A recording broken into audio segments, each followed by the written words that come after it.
may be specifically addressed to the county judge under the capacity that's currently present. With that being said, it has been approximately 2 weeks since we last had our joint press conference. To my left, we do have the local health authority, Dr. Gutierrez, and to my right, we do have, representing the San Felipe School District, Superintendent Dr. Rios.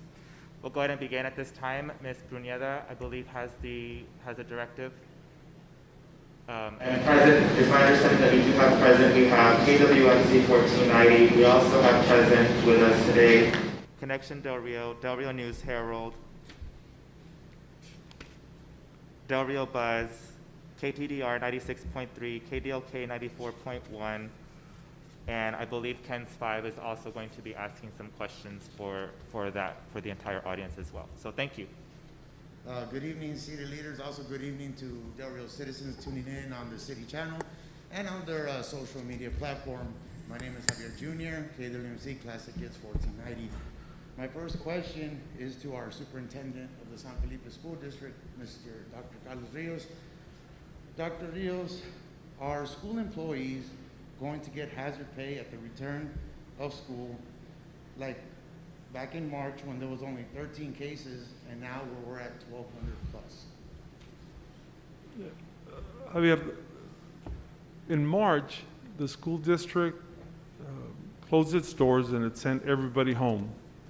There were some essential people that had to come to work while everybody else was home. This included some bus drivers to deliver the meals, cafeteria workers, and some security officers, and on a limited basis, some secretaries. Everybody was home, yet a handful of people came to work. So we provided to them what we call premium pay, which is time and a half. It was the only fair thing to do since everybody else was staying home. Moving forward, we expect that everybody will come to work. So there will be no need to differentiate pay between those that stay home and those who come to work. But it was premium pay that we offered. It was never hazard pay. Now, should things worsen and the state call for people to stay home and we need essential people, then that is the school district's policy to offer premium pay. Thank you, Doctor. My next question is to our Honorable Mayor of the City of Del Rio, Mr. Bruno Lozano. Mayor, we know through the course of this COVID months, businesses have been unfortunately shut down. They have been reopened. They have been brought up to 75% capacity and now brought back down to 50%. Given we're almost towards the end of our fiscal year, is there going to be any help for businesses regarding their taxes since they haven't been able to or be working at 100% like any normal past years? Any help for that? That's a great question. So as far as the tax component is concerned, right now the city is currently budgeting the priorities for the fiscal year, for the upcoming fiscal year here, and we're ensuring that we're being very fiscally responsible in anything that may come about for the responsibility for the community that we serve. That being said, there are PPP loans that are out there for the federal government that businesses can apply for, and the city has recently produced 2 rounds of $100,000, the total sum of $100,000 to provide assistance for any local businesses that may have been affected due to COVID-19 at this time. And so information can be found on the City of Del Rio government website or City of Del Rio Facebook pages. Thank you, Mayor. My next question is to our local health authority, Dr. J.J. Gutierrez. Doctor, is our hospital, are we still functioning at 100% as far as still having a maternity ward, other functioning services of the hospital, or are we a COVID-only hospital right now? Okay, well, we're leaning towards a COVID-only hospital. We will never be 100% COVID hospital. We do have this is a local hospital. We need to serve the medical needs of the community, which means women who are pregnant and need to deliver, they still have the ability to do that. We have medical services, non-COVID medical services, very limited pediatric services. Our pediatric unit has been converted to a COVID unit. We have several COVID units, by the way. There's about 1, 2, 3, 4 COVID units at the hospital. So we started off with one unit, which was a 7-bed unit. Then we took over another unit that was 6-bay unit. Then we took over pediatrics, which was initially 6-bed, then 10, and then expanded to 17-bed unit, and all those beds were occupied. And then finally, we took over another. It was considered a non-COVID ICU. We took over that as well. So the scary part of that is, if we have a critical non-COVID patient, we have limited resources for that. Now, of course, they come in the emergency room, they're going to be managed as well. We're going to have to, unfortunately, transfer those patients to San Antonio because we don't have the resources to handle a non-COVID critical patient. But having said that, we still have to provide medical services for the community. It's going to be scaled back quite a bit. We're still going to have emergency surgeries. We're trying to limit those services to a minimum. Obviously, if you have acute appendicitis, for example, you'll be taken care of course. But having said that, we're having to use our OR nurses to help out in other departments of the hospital, meaning med-surg, ICU, etc. So we're in a medical crisis, and it's all hands on deck. And sometimes that means having to transition OR nurses to other departments because we are limited on nursing, although we're doing better now than we were a week or two ago. But yes, we're leading towards, I don't want to say COVID only, because I don't want people to think, well, if I'm not COVID and I have a medical emergency, where do I go? We will take care of you. We will take care of you. But we're leading towards a predominantly a hospital that takes care of the COVID patients to a large extent. Thank you, Doctor. Mayor, my next question is, our lake, La Presa de Amistad, as we call it, is one of the significant revenues of this city, this county. Unfortunately, it is closed. You know, a lot of families are taking this opportunity to go out there now and either on their boats or bank fishing. And other people are wanting to visit now with this downtime and visit our lake. Now that it's closed, there's businesses out there that are hurting. When can the city or county step in and at least open the boat ramps or a part of the lake or some for help for the businesses out there? So while that is a great topic to discuss here locally, because our Lake Amistad is a precious gem for the community, unfortunately, the logistics behind supporting any major opening or reinstituting all availability and accessibility to the lake provides a great stress to the Department of Interior, specifically the park rangers that have to monitor all of that activity. Once you do get out there, of course, it is understood that they can socially distance on a boat and be out there distancing from each other. However, there are certain limited access points to those locations at the lake. And it's my understanding that Superintendent Ryan has tried his best to provide social distancing efforts, but he continuously sees violations of social distancing efforts that are mandated by the state and locally. So to provide extra manpower for that is pulling additional persons from their families to ensure that all that is enforced. So unfortunately, right now, we're going to have to take the hit as a community to protect the greater good of the public health. Right now, other communities, just like the city of Del Rio, Texas, are taking an economic hit when it comes to tourism. Specifically, the Gulf Coast cities are also requesting for their national parks and other state parks and beaches to be closed as well. Mayors and judges across the entire Gulf Coast are also experiencing economic losses locally due to the fact that tourism is affected. This is a great opportunity for the city and the citizens of the community to support local businesses to ensure that we're basically having staycations at home locally, support mom and pop shops and local franchises and corporations that have invested previously in our community. Use online services, do online research on who's selling services locally. And right now, any tourist attraction needs to be limited to groups of 10 or less, and we need to ensure that we're not exposing ourselves to members outside of our household. Thank you, Mayor. Dr. JJ, this question is, what is the status of the federal and state help that was sent to the Rio Grande border cities and their impact in our hospital for assistance in this COVID-19 situation right now? Okay. Before I answer that question, I want to just piggyback what the previous question about the lake, because I've been working with Mr. Chris Ryan, who is the superintendent for the Park Service. He and I have been going back and forth about what to do about the lake. There's two issues, and one is people who want to go to the lake and just hang out, fun in the sun. There's popular areas. Of course, everybody knows that those areas become very, very congested, which is not good for COVID. You know, whenever there's people in large numbers, I mean that's a feeding frenzy for COVID. The other issue, of course, is people who want to go out and fish. You know, go boating and fishing. Initially I didn't have a problem with that because I figured what's the harm in going out and going fishing and boating. Unfortunately, there's a lot of people who take that opportunity just to kind of load up the boats in large numbers. They hang out in the areas of the loading docks. And I told Mr. Ryan, I said, I wish there was a way we could get people to go out there and have fun in terms of boating and fishing, because people want to do that in the summertime. Now, the lake is open during the weekday. It's only closed on the weekends. So, but in terms of your question,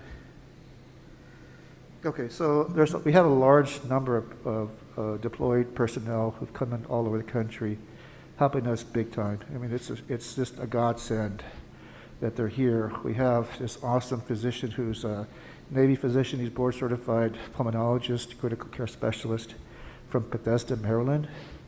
And a whole nurses, RTs, respiratory techs. RTs are in high demand. You know, when New York was hit hard, RTs were hard to find. They were paying, you know, mega bucks just to get RTs to go to the New York area. So RTs are worth their weight in gold. A lot of administrative people, a lot of nurses, CNAs, medics. We have EMS trucks from different parts of the state. So we're getting a lot of help, which is sorely needed. It's a true blessing, especially since I'm having to take care of some of the COVID patients, to have a doctor like Dr. McKay, who's the pulmonologist. So I was up there today for half the day. It's just amazing how that unit, that upstairs portion of the hospital, just completely a COVID unit. It's impressive. It's like you're walking into this movie, a sci-fi movie. But we have lots of help. Now, we're going to stay on top of that because I know sometimes these people who are deployed are here for a short period of time and then they're pulled to go elsewhere. As I understand it, Dr. McKay, he said he'll be here as long as we need him. But along with that, we have a lot of ancillary services, and it's truly a blessing. Thank you, Doctor. Mayor, with the city and the county averaging about 20 plus cases every day, do you see stricter enforcement, stricter laws in the formidable future for us here in Del Rio and Valverde County?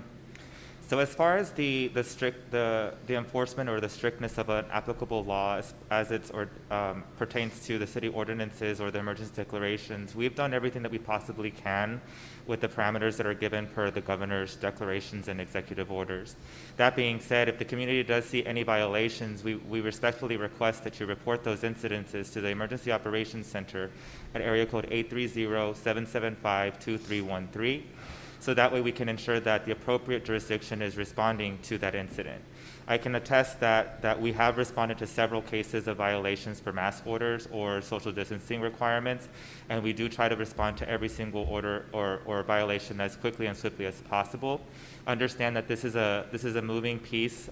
The pandemic is sweeping across the entire community, and our resources at times are limited and are strained, and we may not respond as quickly as we would like to those violations. But I can assure you that the Chief of Police and the Sheriff's Department are working in tandem to ensure that we're properly responding to those occurrences. Thank you. My last question was, fortunately for our county judge and yourself also, Mayor, unfortunately you're going to be here.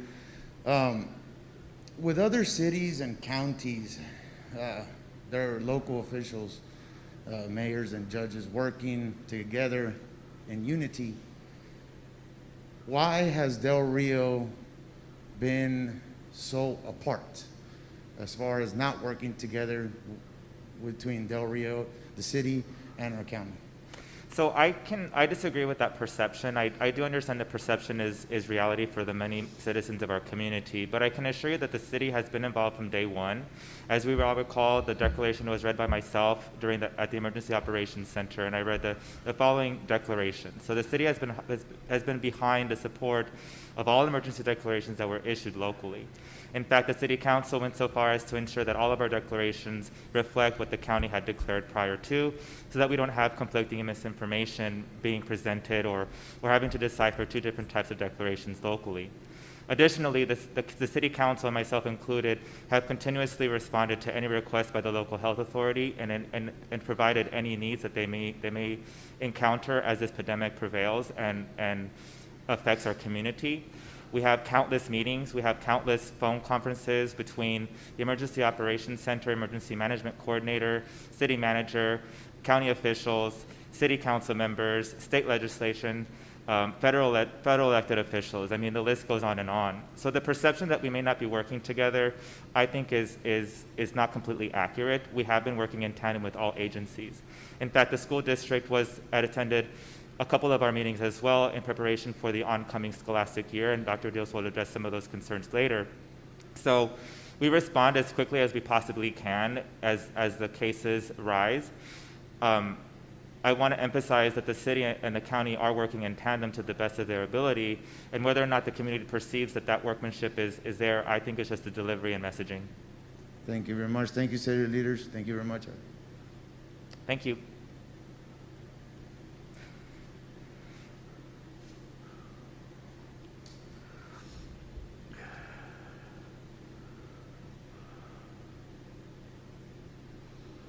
Hello.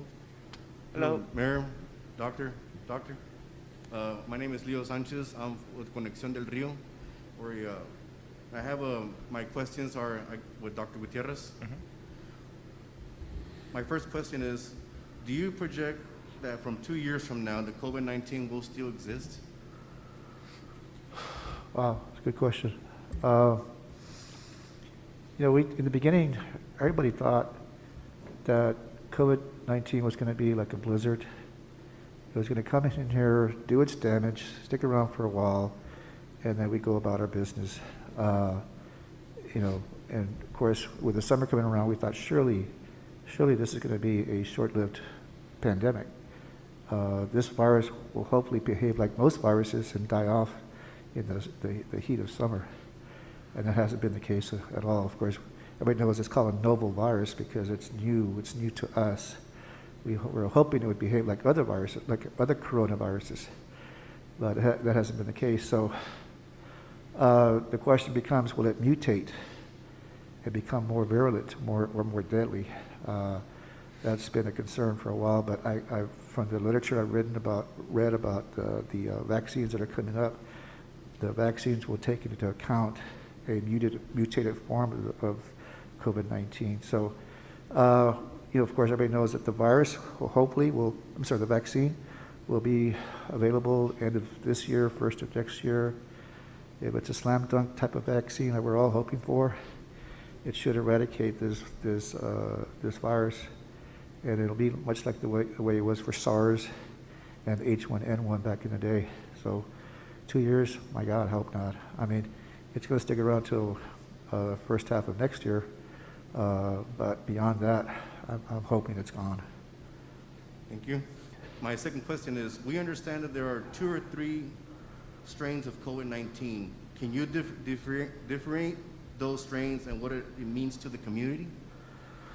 Yeah, I really couldn't give you a very informed answer for that. However, we thought about that. We thought about there's could be a different strain that's going on in this area because it's more we're seeing a lot of serious illnesses, a lot of deaths, which we didn't see in the beginning, and so it just seemed like we had some cases in the beginning, but no one was getting very sick, and those who were sick weren't sick very long, and then all of a sudden, people were getting sick left and right, and the infection rate was going up. So we're thinking that there is a more I wouldn't say a mutated strain, but or a mutated virus, but a strain that is more serious than we've seen here in the beginning.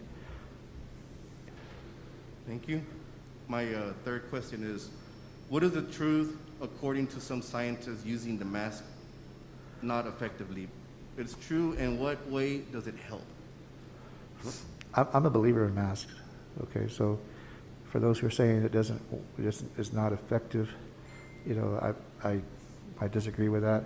I do know that people who wear a mask sometimes don't wear the mask very well, or white, and people when they have a mask on, they tend to want to touch the mask, and when they touch the mask, they may be touching their face and their eyes. So, you know, I know that there's been a lot of dispute about whether it helps or it doesn't help. I believe it does, because if you and I are walking in proximity, and you have a mask, I'm going to be happy to see you wearing a mask, because you may not know you have COVID, right?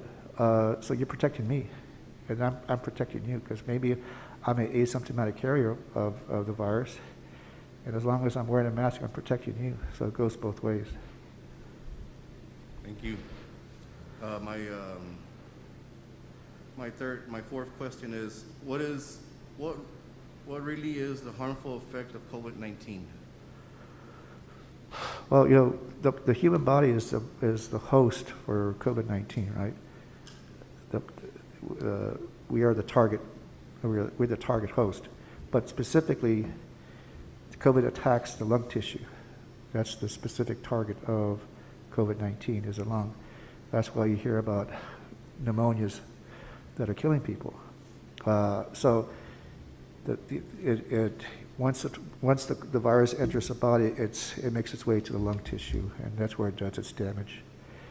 Subsequent to that, as a result of that, it can then, once you put infection in the system, in the lungs, things go bad.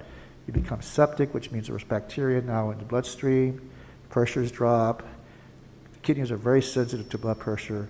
The kidneys can go south. It can put strain in the heart and develop a heart attack. But the primary target organ for COVID is the lungs. It wreaks havoc on the lungs. You get this huge cascade of inflammatory processes in the lungs. People are air hungry. And subsequent to that, you see unfortunate other end organ disease processes. Thank you. And my last question, what is your message to our community to help understand the severity of COVID-19 pandemic? Well, can you repeat the question? What is your message to the community to help understand the severity of COVID-19 pandemic? Well, you know, I wish, and maybe I shouldn't say this, but I really want you know, a picture says 1,000 words. And, you know, as I was there today, going from one unit to the next, it's like a scene from this crazy movie and I have to remind myself, this is Del Rio. You know, I have to remind myself when I see these people from all over the country coming to Del Rio, of all places. This is not the kind of notoriety that I was hoping for. You know, and it just boggles my mind that I'm sitting here talking to a physician from Bethesda, Maryland, only because we have a community that's so infected with COVID. Sometimes people think that if COVID hasn't affected me personally, I don't see what the big harm is. And that's what's going on right now. I wish we could have some sort of video demonstration of what's going on within the walls of Valverde Hospital, because it's unreal. You know, it just amazes me. I'm stunned at what's going on in our hospital, and I wish people could see that. Of course, you blur out the images of the patients who are fighting for their lives on the ventilator, but I wish we could have that image portrayed for people to see that this is for real. You know, people are out there thinking, it's nice and hot, and what's going on? You know, what's the big deal? There is a big deal. I mean, look at the deaths we've had so far, and there's plenty more coming. I'm hoping we can do some sort of display so that people can see for themselves what truly is going on in our hospital.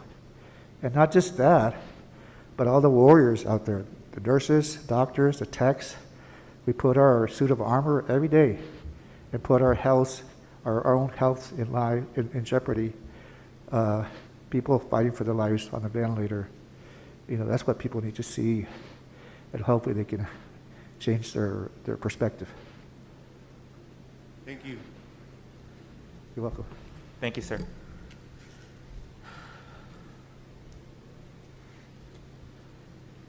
Good afternoon, good evening. Can you all hear me okay? Yes, ma'am. I'm going to keep the mask on this time since we all have to use the same mic. Sure, that's perfectly okay. How many persons, let me introduce myself first. I'm Karen Gleason. I'm the senior staff writer for the Del Rio News Herald. And the questions that we're going to be giving you tonight were developed by the Del Rio News Herald editorial board. How many persons being treated for COVID-19 are currently hospitalized at Val Verde Regional Medical Center? So as of right now, the data that has been given to me, it's accurate as of maybe late this afternoon.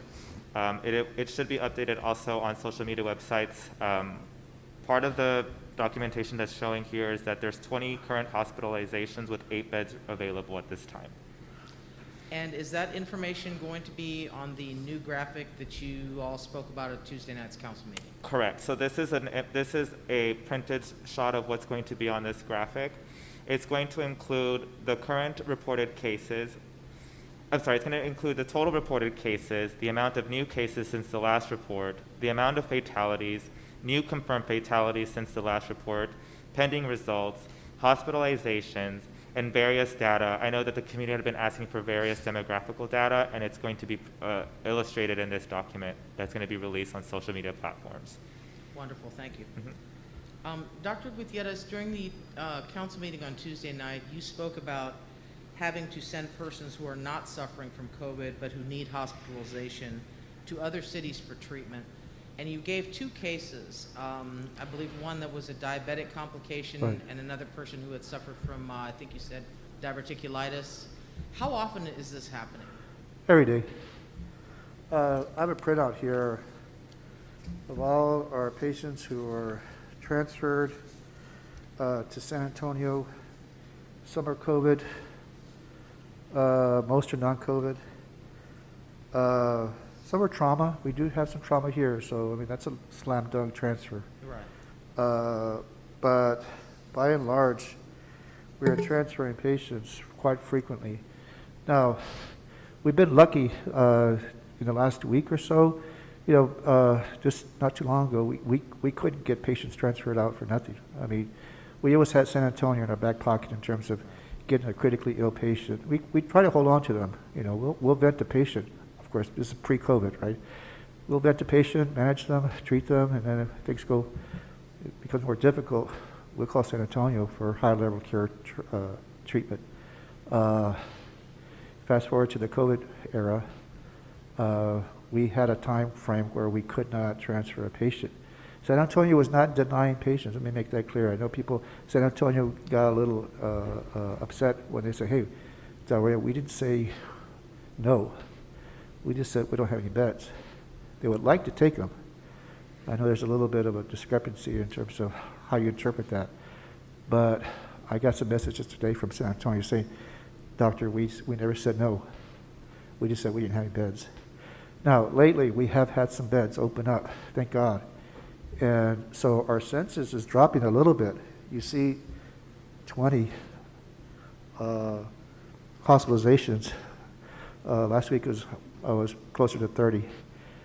But as we transfer out, we also get some in. So whereas the ones that are somewhat ill, we are more able to get those out, even though we could probably manage them. We need to get them out because we have more coming in. So we are transferring out, especially the non-COVID patients, critically ill non-COVID patients. I'm sorry, we don't have the resources for them. But that's the world we live in.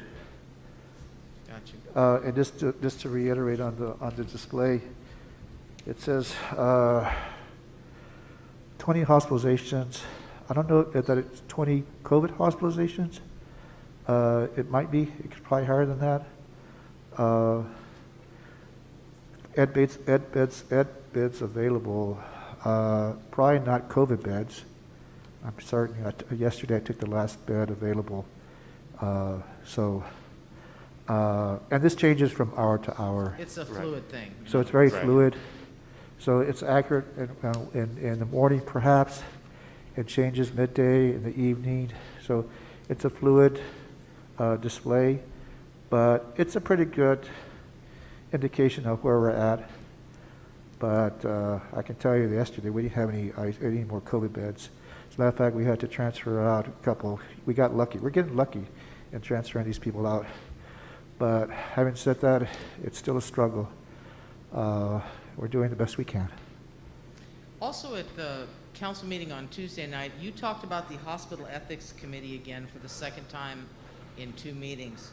Can you kind of explain to Del Rioans and the readers what an ethics committee is, who sits on it, and what type of decisions that committee makes? There's several physicians that sit on it.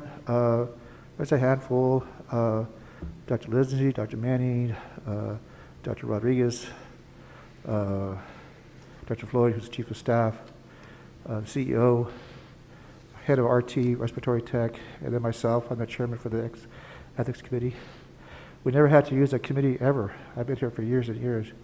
You know, never had the need for it.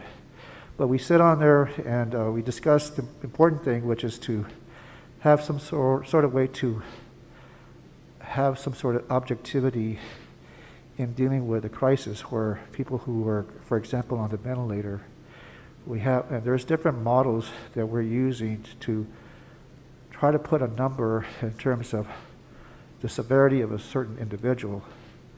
And that kind of gives us a tool to kind of deal with these issues that are present. So with the score that we have, we develop a score. It's not our own score. It's a score that we developed from other hospitals. I think the one we use is from Pennsylvania. But it's a way to triage patients, basically. We're doing triage in our COVID units, the more critical COVID units, and try to come up with a rationale that's transparent for everyone to see and objective. We actually eliminate the physician who's taking care of that patient, because we don't want that physician who's very much tied into that patient. We want that physician, it might be me, if I'm taking care of a serious COVID patient, to remove myself from that and let others come in and say, okay, this is where we're at, this is his score, and come up with a reasonable way to deal with a situation where we may have to withhold life-sustaining measures, which we've done, unfortunately. So that's the purpose of the committee doing Once this. the ethics committee makes their decisions or recommendations or does its scoring matrix, are those decisions also discussed with the patients? Yes. And their Well, families? Probably won't be the patient, because the patient's probably in the ventilator, right? But yes, with the family. And then we have what's called a triage officer who will lead that triage team. The triage officer, who's a physician, will have some support staff. And then they meet together, go over the numbers, see where the patient's at, and then come up with a plan of action, which unfortunately may not be something that the family may be happy with.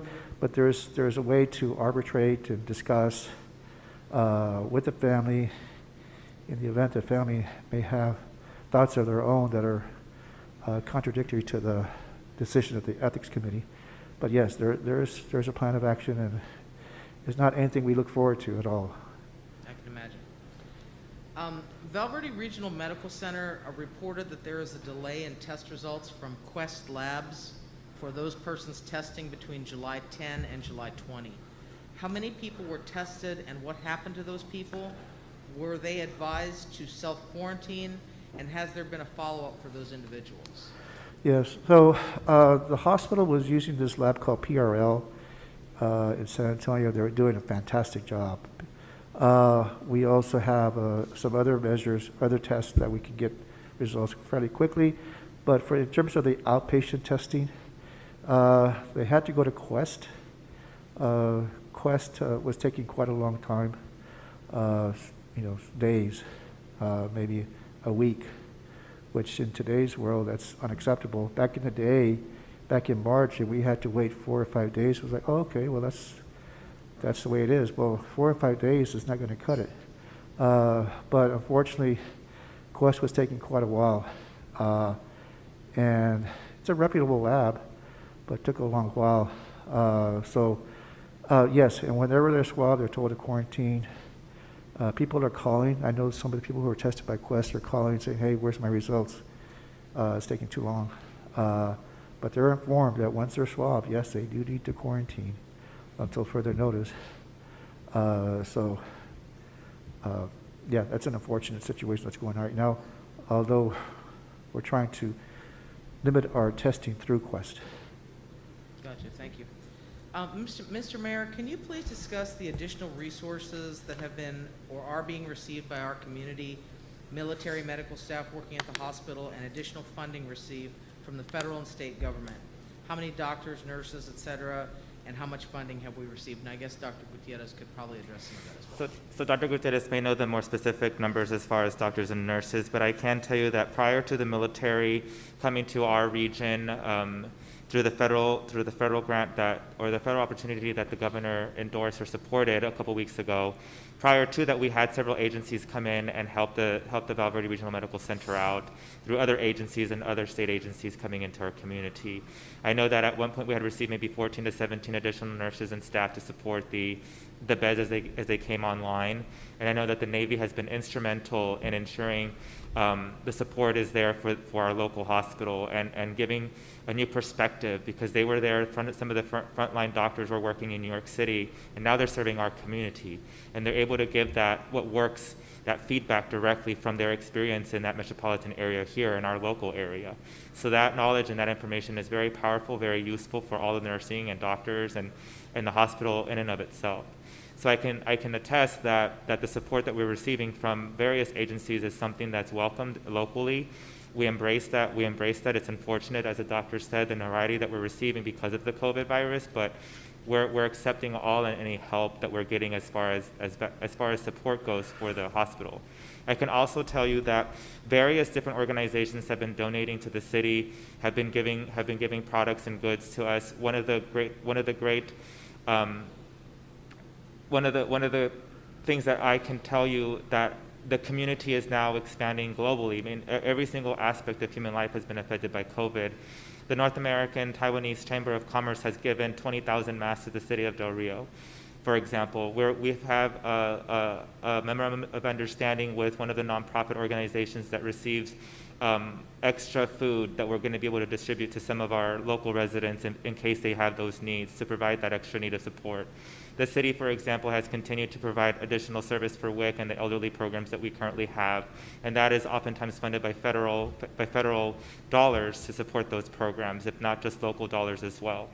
As far as federal dollars go, we have received the 20%, the initial 20% of the CARES Act, which is reimbursable, and we can use up to $1.9 million roughly from the CARES Act itself. And I can tell you that as the council convenes and as I listen to the needs of the emergency management coordinator and the local health authority, we're allocating funds to fulfill those needs. That includes additional support staff at the call center. That includes extra trace and tracking members for the local health authority. That includes paying for some support staff for the Dr. Gutierrez's needs as well. All this is working in tandem collectively as a community as we move forward. That's one of the reasons why the city council moved to support the appointment of the local health authority as Dr. Gutierrez, to ensure that continuity prevails, to ensure that every aspect, everything is covered, so that Dr. Gutierrez is successful in achieving what he needs to achieve, and that's helping combat this virus. Every day, every hour, we're getting various updates from various resources and agencies. And so whenever I speak to several elected officials in Austin or Washington, D.C., I convey that urgency, and we do get those resources. The hospital had initially asked for 50 vials of Remdesivir. We got 80 vials because of our persistence, our urgency. Everything that we're doing is diplomatic in nature, because we need to ensure that all agencies that are making decisions, all elected officials that are higher up, are understanding that this might happen in their backyard too. Del Rio is not the only city that's going to see the effects of COVID-19 possibly rise as dramatically as it has. Right now, we're the first hit. We're the first major, we're the hot spot. Now we're seeing Florida, we're seeing California bounce back. So unfortunately, that's where we're at as far as COVID-19 goes. Okay, wonderful, thank you. What is the status of the refrigerated truck or trailer the city and or county were going to purchase for possible use as a temporary mortuary? Is it here in town yet? What is its capacity, and has it been used as of yet? So yes, the city did fund through the COVID-related funding sources to deliver the refrigeration unit. I do apologize. This really hit me really hard when I saw it. It is here in town. It was delivered last Friday, and we're there. So we had to order it in preparation of the surge in cases that we're getting. If I may, we have confirmed now 49 fatalities with COVID-related deaths. And so we haven't had to use it just yet. The capacity is for 48 expired persons to be housed there temporarily as our mortuaries and as our funeral homes process the deaths as they come. I can tell you that it's real. It's reminiscent of the morgues, the temporary morgues that are in Kuwait. Some of the installations had them there, and it's very similar to that. It looks the same. And the flood of '98? It's very similar, yeah. And it's unfortunate that this is where we're at today, but this is why it's so important. I think it was asked by you, what's the important message that we need to deliver to our community? This is real. If you see that refrigeration truck, it hits you in a way that you cannot describe, because that could be your parent. It could be your grandfather there waiting, because the potential of a backlog at a funeral service exists right now. That's how quickly people are passing away. Is there a special protocol or etiquette when dealing with people who have died of COVID-19? And why are the funeral homes reflecting a backlog? I guess whoever. So I would respond in a way that this has completely overwhelmed multiple systems. I mean, it's not just overwhelming the hospital as far as bed space goes or nursing capabilities. I mean, when we say backlog, it's because something happens here, and that transaction, whether it's the movement of a person to another bed, whether it's the passing of a person and now that person is waiting to be picked up by a local funeral service or be delivered to San Antonio for cremation, or whatever the process is, everything just happens so quickly and it rose so rapidly that there may be a facility that can house a person, but all the logistics behind it to move this person is being used and utilized in various different places so it at the becomes same a time. domino effect. Exactly. So as far as the process goes for funeral services, each funeral home is going to have a different policy that is applicable under the current declaration per the state governor.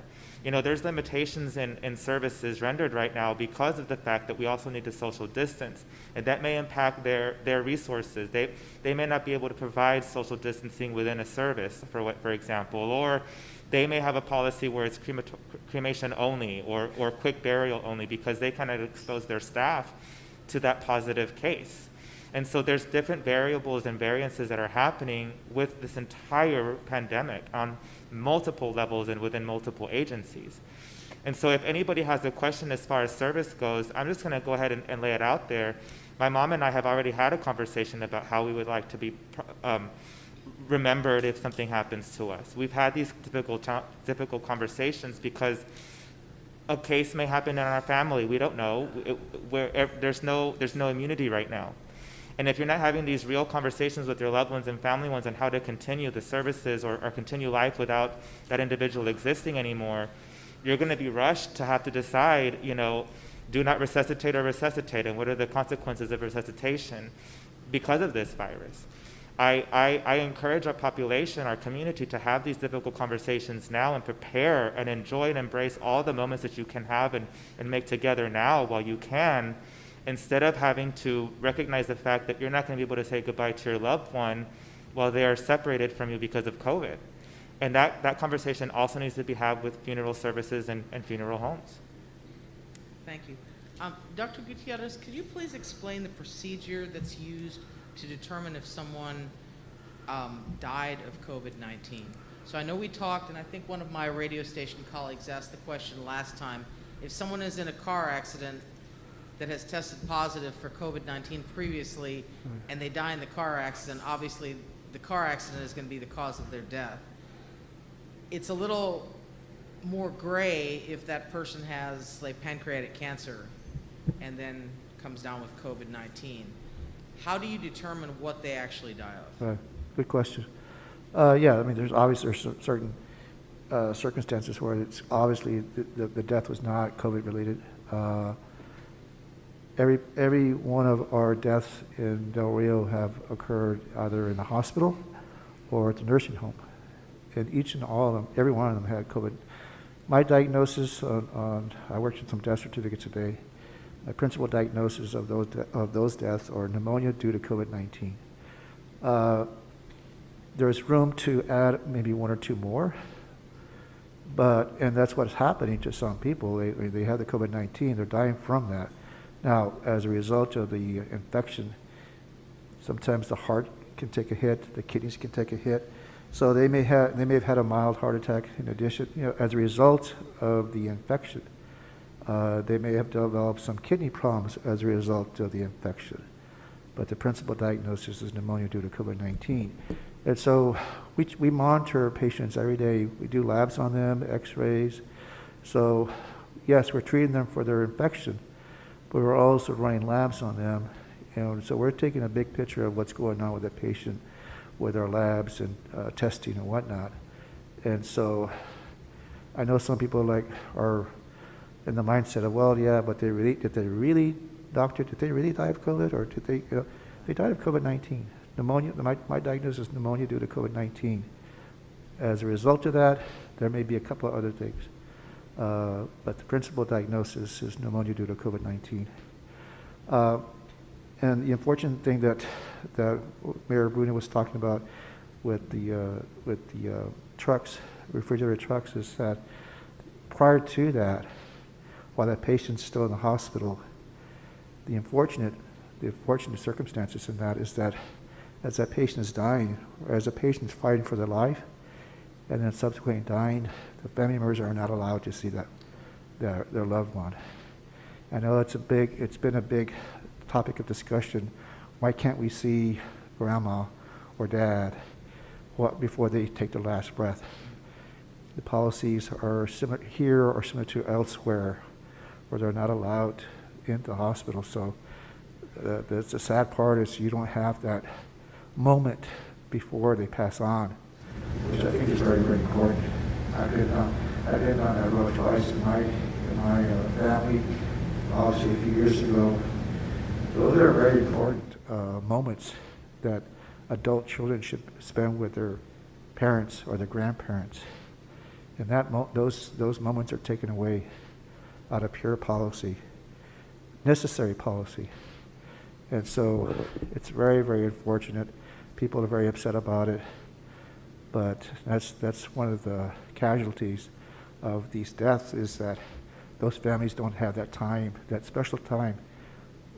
You can't even get the priest, I believe, to go in there. So those are the topics that maybe don't make the headlines, but those are things we have to deal with day in, day out at the hospital. So, so we always assess the patient from top to bottom. It's not, we just don't focus strictly on the lungs and just hone in on that and nothing else. We do labs, we monitor the patient, but by and large, yes, every one of our deaths again happened at the hospital, at the nursing home, and they all have X-rays. They all show pneumonia due to COVID-19. Yes, there's some subsequent diagnosis that they have, but what got them to that point was COVID-19. And as you said, it's an ongoing assessment throughout their treatment. Exactly, from day one till the date of death. Thank you. Have counties or city officials received reports of local employers not properly following social distancing and safety guidelines with their employees? And how many of those reports have you received? And then what is the procedure in those cases? So I can answer for what the city has received. I have received several reports, either directly, the community, the citizens just let me know, either via phone or if they see me in passing, and I relay that information to the city manager and police chief Knoll, so that way we can ensure that it's within the jurisdiction to go check up on it. And if it's not within our jurisdiction, I know that Chief Knoll and Sheriff Martinez have a great working relationship, and the sheriff takes responsibility outside the city limits of Del Rio, Texas. I also encourage the community, once again, I'll repeat the number, to report any incidences of violations with any orders that are in place, whether it's the governor's order, the county's order, or the city's order, to report those cases to 830-775-2313. That's the Emergency Operations Center number, and we do have personnel available to take those reports and relay them to the appropriate jurisdictions. As far as how many, I can't tell you exactly today how many. I don't have the specific number, but I can tell you that initially it was a bit higher than we would wanted it to be, just because people were adjusting. And as COVID was hitting communities and hitting Texas, the declarations were changing rapidly, and either the restrictions were being lifted or not. But now recently, I can tell you from what Chief Knoll has specifically mentioned to the city manager, myself, in conversation, is that the majority of employers are complying. They're taking this seriously, and we see a decrease in those kind of reports. As far as the procedure for these cases, again, we do have law enforcement respond to those cases, and it's on a case-by-case basis, the severity and the type of action that's taken further to the business and business person. So, Thank you. Local officials have repeatedly stated that the majority of our COVID-19 cases have come about because of social gatherings, whether in someone's home or in an event center. What steps, if any, have been taken to reduce the number of these gatherings, or to inform citizens that these gatherings are unsafe and attendees may be spreading the coronavirus further? So I can tell you, as far as what the city's taken, the steps that I've taken specifically regarding the social gatherings is I've followed the guidelines for the governor. The governor did declare that we can provide variances or exceptions to any social gathering event, maybe a wedding or even a funeral service for that matter, any variances that may have 10 or more gatherings, and I have not provided or allowed for any variances to proceed. I can't answer if the judge has or hasn't followed those directions, but the governor did give that authority within the jurisdictions of the city or the county. I've taken a very strong stance. I know initially I was trying to support opening up the creek. As the local health authority described, once the creek opened up, we saw like clockwork cases rise, and because it's virtually impossible to get enough law enforcement, to get enough city employees to properly enforce the code of social distancing. So the city council, we all voted to support the closure of the creek again and any access point to the creek. And that's going to be similar to what Chris Ryan, the superintendent of Lake Amistad, is trying to facilitate by keeping the lake limited or closing it over the weekend. The fact of the matter is that this is the responsibility of an individual. Are you properly addressing the fact within your household and educating your household that social distancing does work, that sharing, that meeting up with your cousins or your tias or your uncles is a way that this virus spreads? We need to make sure that we're educating the public that social distancing means you can't hug your grandma if they don't live in your household.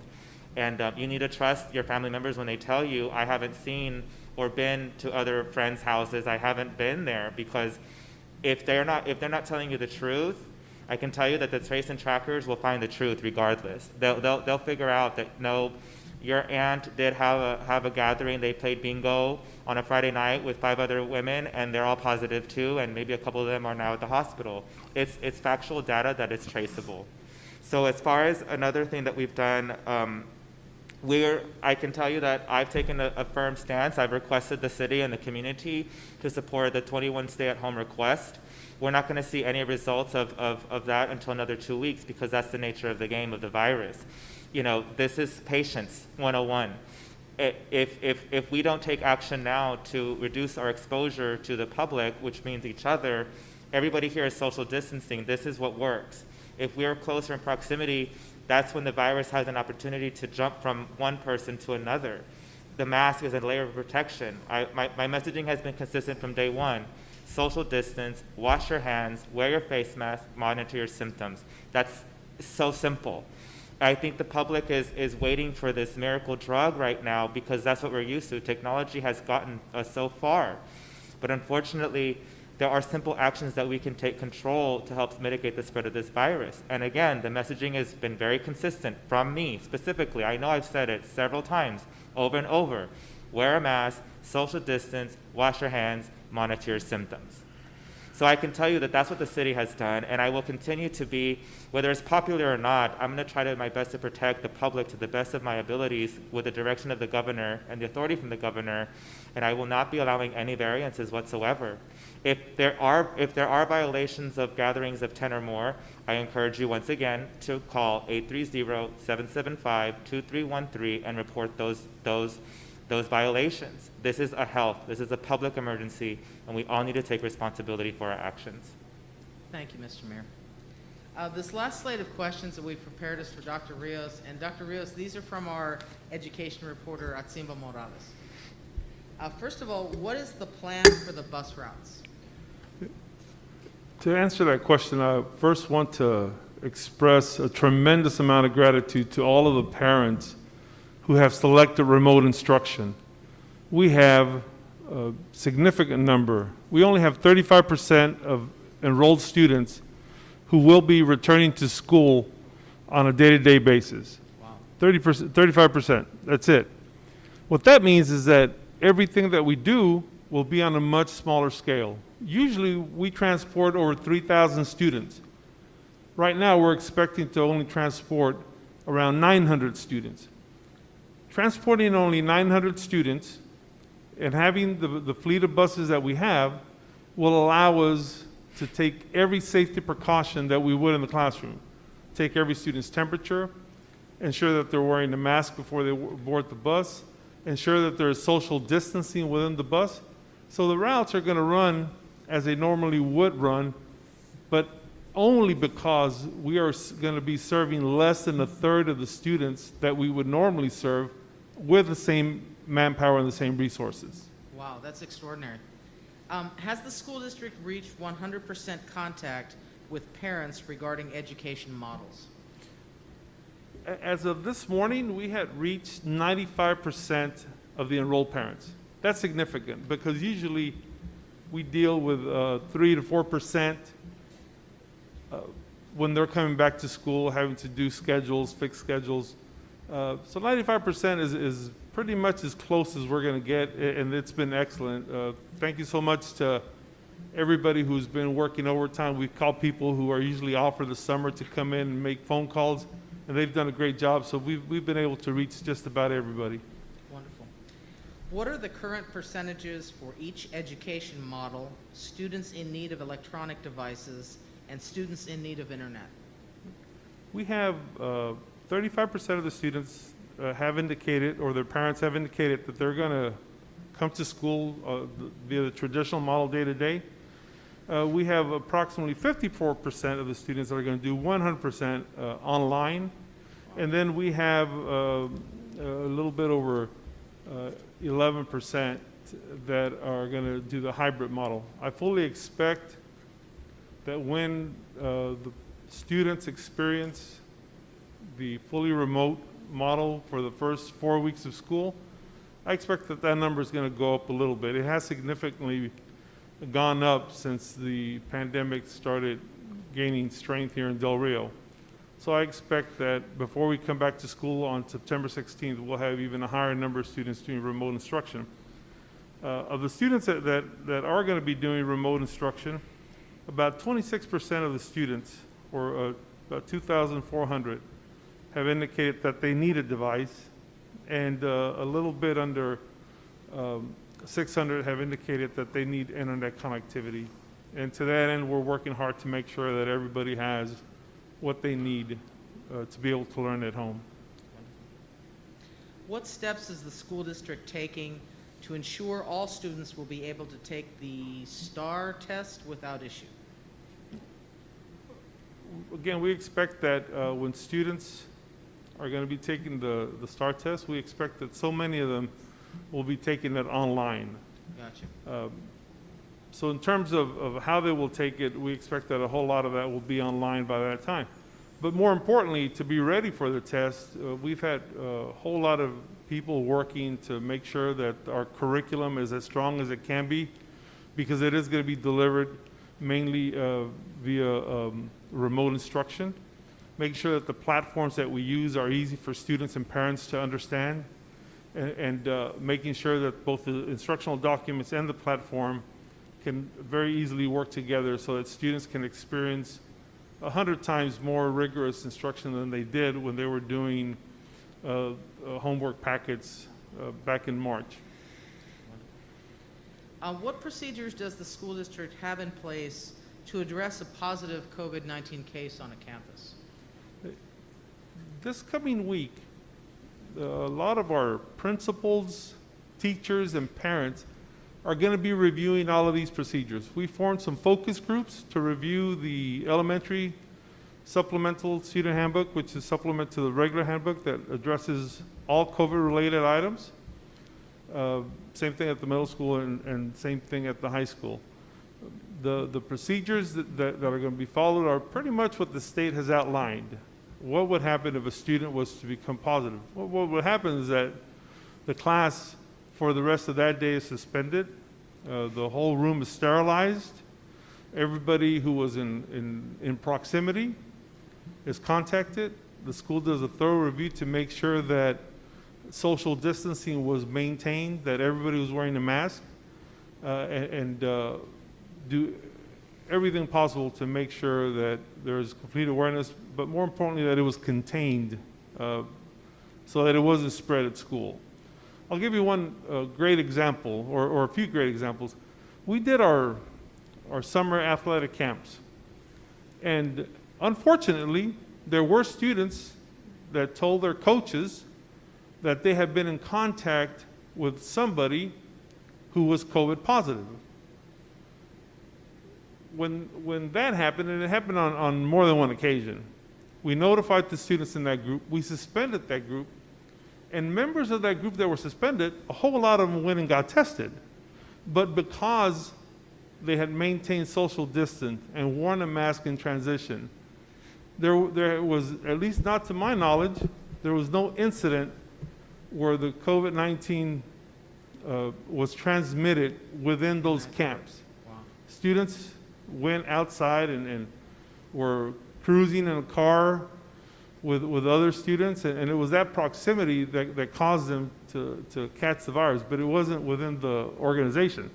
And we hope that we can maintain the same type of social distancing in the class. We don't hope, we know we will, because we're planning for it every day, and that the results will be the same.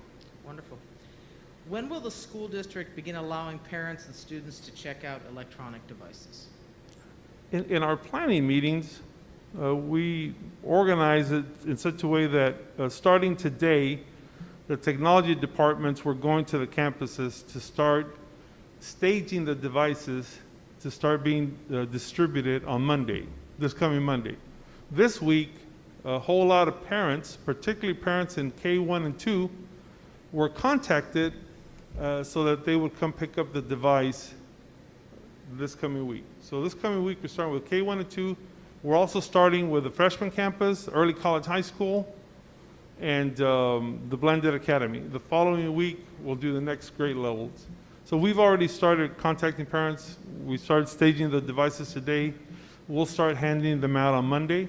But it isn't where you drive up, you're being contacted. We're finding that the personal attention, the phone calls to everybody, it's just working really well. It's labor intensive, but at the end of the day, it just helps organize everything and makes this very difficult transition very attainable.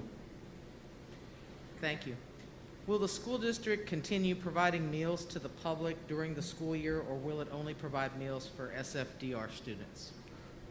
The way we provide meals is governed by the Department of Texas Agriculture, and we have to take their guidance. Over the summer, they were very lax in their rules, and we could distribute the meals even outside of the school settings, and parents are driving up, and if a parent drove up and said, I have 4 school-aged children at home, we gave them 4 meals. We didn't ask if the students were enrolled in a private school, in a charter school, or in a nearby community. We handed the meals, because that was the rules that were outlined by the Texas Department of Agriculture. The new rules indicate that we can continue to hand meals to students that are being instructed from home, but there has to be accountability. So now, instead of driving up and saying, I have 4 kids at home, you have to say, I have 4 kids at home, and these are my 4 kids, these are their names, and these are their ID numbers. And then we'll hand you the 4 meals. So it is going to be different. Gotcha. In regards to TEA's recent announcement on Tuesday for school funding, has there been discussion of taking legal action? I assume you're talking about the letter that Attorney General Ken Paxton issued, and then the response that TA had. I'm going to assume that that's what Zimba's talking about as well. Okay. In the past, there were some communities outside of Del Rio where either the county or the city had made a declaration, an executive order closing everything down. And because there were so many and there was a whole lot of cases that were happening, TA moved a little bit away from the rule and said, well, we initially said that you could do 2 weeks, but now you can do 4, maybe 8, and maybe longer.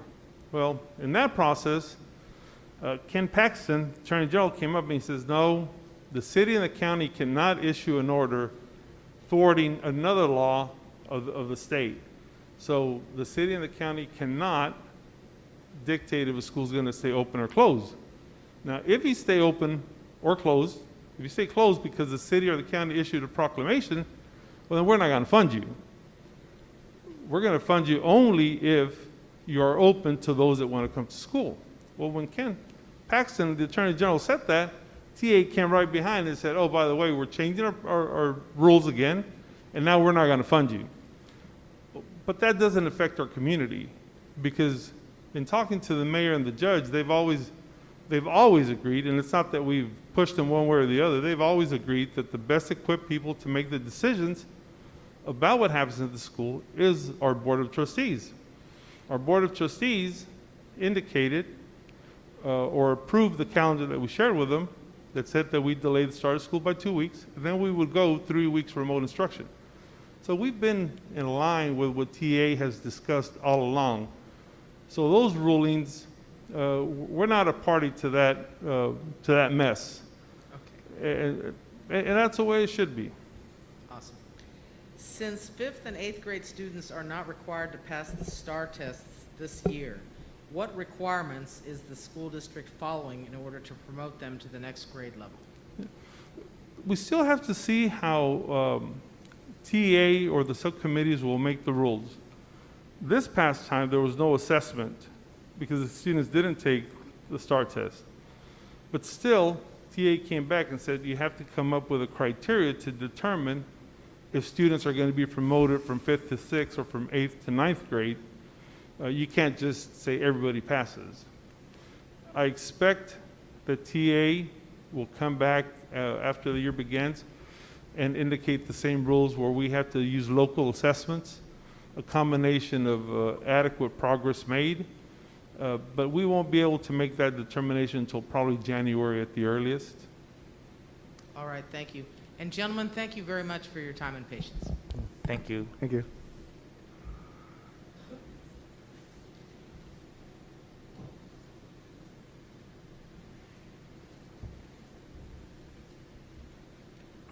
Good evening, panel. My name is David Galindo. I'm with Del Rio Buzz. Good evening. I had about 8 different questions sent my way, and I whittled it down to 3 because I didn't want to keep going and going. But here's a question that was asked by 2 different people, which I asked on the last time we were here. And the question was, there does not seem to be a consistency in usage of event centers. For example, the Civic Center is not being rented, but events that are outside the city limits are. Well, I guess really we need a yes or no answer. Are there weddings going on in the county? So again, I would refer that question to the county officials. I can tell you again, within the city limits of the city of Del Rio, Texas, I have not allowed for any variances as have been described for the governor's declaration and orders that were released on July 2nd. So there are no authorized gatherings of 10 or more within the city limits of Del Rio. As far as the county is concerned, I would deflect that question to the county, as it's a different jurisdiction. Yeah, because this one keeps popping up, and I don't drive out in the county and look around for this It's stuff. understandable, and I would refer that, again, the governor did give did give authority to the mayor and judge of each respective municipality and county to provide variances. Okay. Has there been a correlation showing people who have come down with COVID-19 were exposed, who have come down with COVID-19 were exposed by visiting the San Felipe Creek? The 2 weekends before you guys shut down the creek, I walk around and take pictures on the creek. I almost saw no people. I mean, I got pictures that show there's no people on the creek on those afternoons and evenings. But is there a reason why? Again, I would defer the correlation as far as the cases to Dr. Gutierrez, but what I can attest is that I know that the chief of police did see some rise in social gatherings of large numbers that were hard to provide social distancing enforcement opportunities. As far as the correlation, I would defer that to the local health authority, Dr. Gutierrez. Because a lot of us didn't see anybody down there. Again, I did get that information from the police chief during that time, so. Okay, there seems to be no standard within the city when it comes to going to work if you've been exposed. Example, Code and Compliance Department of the City of Del Rio shut down for 2 weeks because someone from the department tested positive. A different City of Del Rio department had someone test positive for COVID-19, but that department remains open. Does the City of Del Rio have a policy in place where all departments follow the same protocol? So yes, there is a policy currently in place as far as the departments are concerned. Right now, the city has a limited amount of staff that are working in municipal buildings, and it is closed to the public at this time due to the fact that there had been a rise in cases throughout the entire city. So when you're referring to this, it may have been during the beginning when we received our first positive case, and at that time, it was a moving piece of information that we had to respond to. And so the first incident, it's my understanding that there were a couple of positive cases, which is why it may have been extended a lot longer than the other department. But because of the current situation and the current surge, all departments, if they can work from home, are working from home. And the city manager does update myself and the city council if he's bringing anybody back online. I can tell you that there will be some employees coming back online to work that really work outside and can provide the platform for social distancing. Okay, well, thank you very much. Thank you, sir.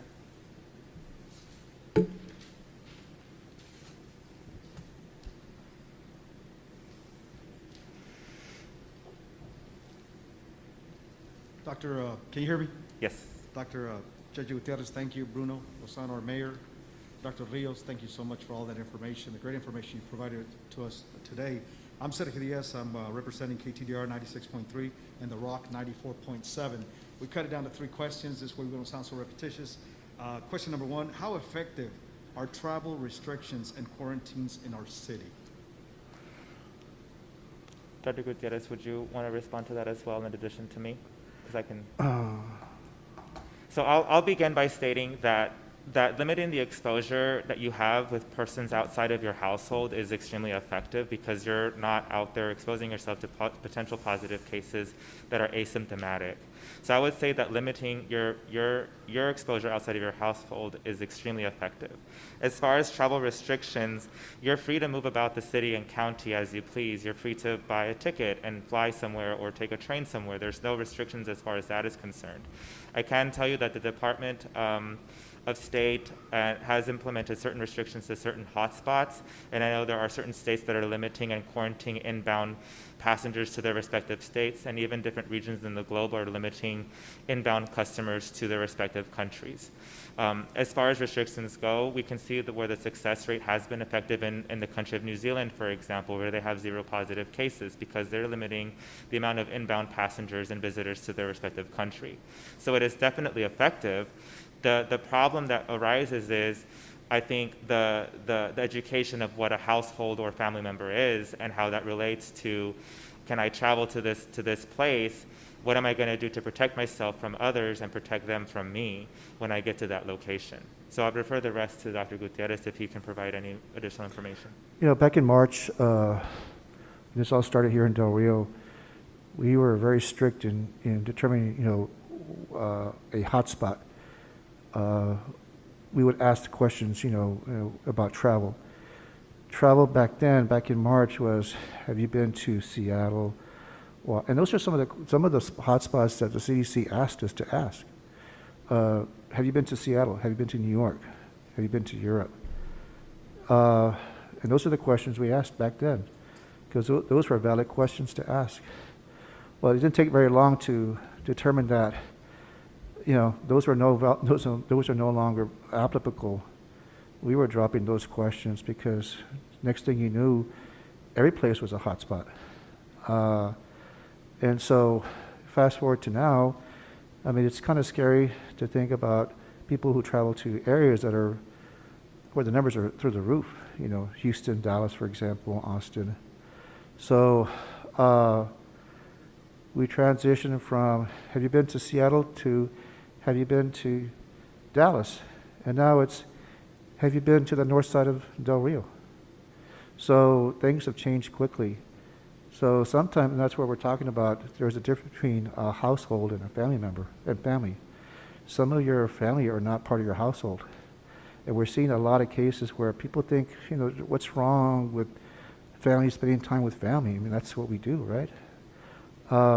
But there's a lot that goes on, and we're seeing that. It's proof that the numbers don't lie. And a lot of our cases are family members affecting other family members. And surely when you have one household member that's positive, there's a high likelihood that others in the family may be positive as well. But how did you get to that point? You got to that point because one of the positives was probably spending some time with another family member in the other side of town or down the street. So things have evolved quickly. Have you been to Washington? Have you been to Houston? Have you been to San Felipe? So these restrictions are necessary. I know that some people think, well, why do a 21-day stay at home when people at home are infecting each other? Well, how did you get to that point to begin with? It's because you're spending time with other family members, other friends. People think, well, family A was quarantined for 14 days. Family B in Port Aransas was quarantined for 14 days. No one's affected, so let's all get together. I don't know if I'm comfortable with that. And I've had to deal with that with my own family who live in other areas where there's hot spots. I say, hey guys, I love y'all, but right now is not the time. So these things are important. We're seeing them play out day in, day out, and people just think that there's absolutely nothing wrong with spending time with our brothers and sisters and cousins and aunts and so forth. But it's playing out, and the numbers are through the roof, and that's one of the reasons why our numbers are so high right now. Thank you. Question number 2, how can people avoid or reduce social stigma associated with COVID-19? So as far as the stigmas associated with COVID-19, I'm going to deflect back to a time in history, which is in the 80s, when the HIV pandemic was quickly spreading through an often stigmatized community as in and of itself. The LGBT community oftentimes was called the gay virus. And there was a lot of stigma that was associated with HIV, that if you came out as gay, you had the virus automatically, there's no truth to that. The very fact of the matter is that HIV is a human virus. All humans can get the virus, just like COVID-19. At the beginning, there was a stigma that, you were gonna get it if you were older or if you were super young, and this middle age range of humans would be asymptomatic and we would get over it rather quickly. The fact of the matter is that misinformation is probably what caused the virus to spread so rapidly to the older populations, because we, the young, healthy population, were asymptomatic and hugging our grandparents and gathering with our aunts and uncles that are older than us, and we inadvertently gave it to them. And now, as Dr. Rios can attest, when the students came back from Europe after traveling, it is no fault of their own that they got the virus. It's nobody's fault that this virus is spreading between humans, because it's exactly that. It's a virus. Just like the common cold or the flu. People are going to get sick. People are going to have cancer. But for some reason, there's no stigma with cancer, because it's just that. But oftentimes people are saying, well, you didn't do this, or you didn't do that, or I can't go to the creek, I can't go to the lake, I'm stuck, I'm tired, I'm frustrated. Every single person, not just in Del Rio, not just in Valverde County, the state of Texas, the United States, I'm talking the entire globe is experiencing this simultaneously. And similarly to the HIV virus, when it began in the 1980s to affect a community, to affect persons that were dying for unknown causes, that's what happened with this virus. In the beginning, people were wanting action from elected officials, from state agencies, from the WHO, from the CDC, to take quick action. Unfortunately, when the virus was first being discovered or being researched, there was little data. There was little data provided. But it was a lot easier to blame somebody for having gone or visited a hotspot in the globe. That the reality is that anybody can get it. It's a virus that affects the human species. And until we can actually have conversations with each other and educate each other on how the virus spreads, we're going to continue to have this stigma. But I continue to advocate for everybody in this room and all listeners that are joining in right now. Stigma is just that. Educate yourself. You too can get the virus. How would you feel if you're being targeted on social media because you went to Italy as a student to go visit what every single person does during spring break? How would you feel that your grandfather died of COVID and you're blaming yourself because somebody read on social media that your grandfather died? How would you feel about that? This is going to affect every single person in every aspect of life for years to come. Right now, we're suffering this today because people are frustrated. We all gathered, every single one of us on this table, every single one of us as elected officials are having to make decisions that we never would have thought otherwise. And stigma is going to permeate without education, without actually having empathy for another person or individual that is experiencing this. I know people that have passed away from COVID-19, just as I know people have passed away with HIV. And I am an advocate for HIPAA and for privacy and for not targeting any single individual in our community. That is one of the reasons why I choose not to go out and find positive cases from social media posts, because that's not my role as a mayor. It is not my role to pick on any individual and say, you should have done this, you should have done that, you should have stayed home. It's impossible. I'm giving solutions to a possibility to support our local community, our local economy, and support and visiting each other. And it's a simple, I'm going to say it again. You can visit somebody if you social distance and stay 6 feet away. Wear your mask, wash your hands regularly, and monitor your symptoms. We can do all of that. We're doing this now right here in this press conference. You can go to a drive-thru and support your favorite restaurant. You can call ahead. You can call the mom and pop shops and support that. You do not need to blame an individual for testing positive for a virus that affects every single human being on this planet. That is complete irresponsibility on us as humanity to blame and stigmatize somebody for a disease they have no control over. Thank you. Last question, Dr. Gutierrez, will COVID-19 persist next year as a pandemic? Yes, it will. I mean, we're in June right now, or July, I'm sorry. School is just around the corner. The time flies, right?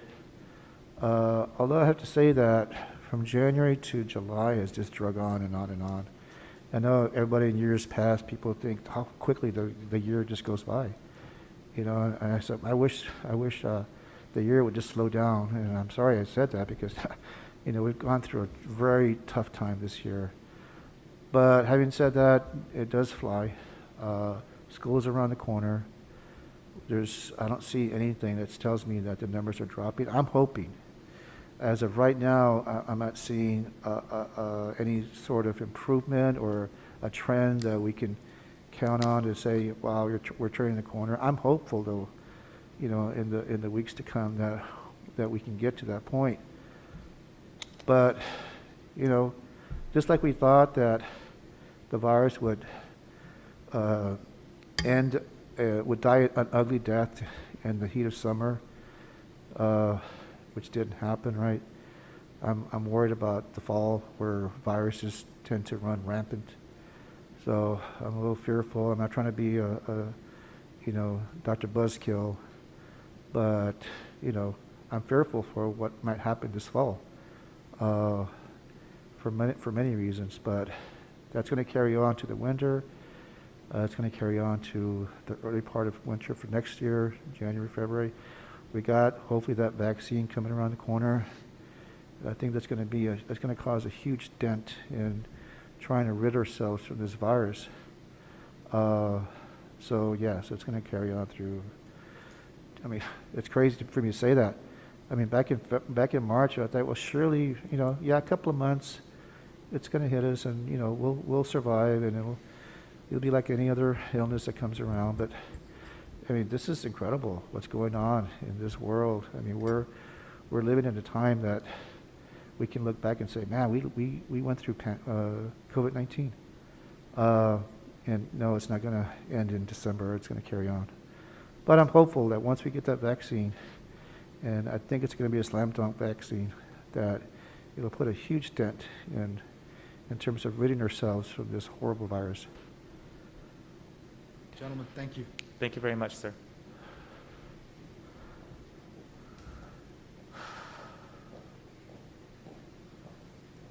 Hi, my name is Courtney Capitan, and I'm from KDOK 94.1. Can you hear me okay? Mhm. Yes. Thank you. Mayor, through what medias are you informing the citizens of your voluntary stay-at-home order?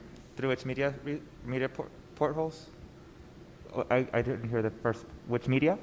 Through which medias are you informing the citizens? So through social networks, the City of Del Rio government webpage is what we've been targeting for the most part.